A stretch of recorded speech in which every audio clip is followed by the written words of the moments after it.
Mary Seacole was never a nurse, never claimed to be a nurse. She said that she learned skills as a doctress from her mother, who was an admirable doctress. I'm quoting her.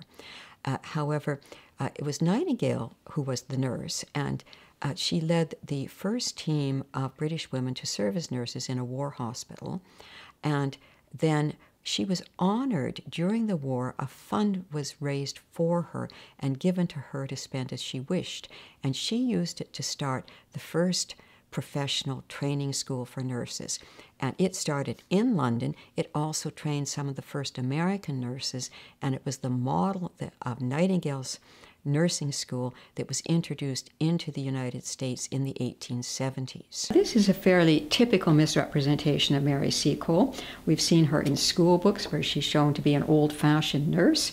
And here is one that appeared in a newspaper, the Jamaica Gleaner, 2009, and it's supposed to be a picture of her at the British Museum, but in fact it is of a probably Jamaican nurse, but not from the Crimean War period. It doesn't look remotely like her. The woman is much younger and, of course, much slimmer, and she's wearing a uniform that might have been worn in the late 20th century. Nothing that Mrs. Seacole wore herself.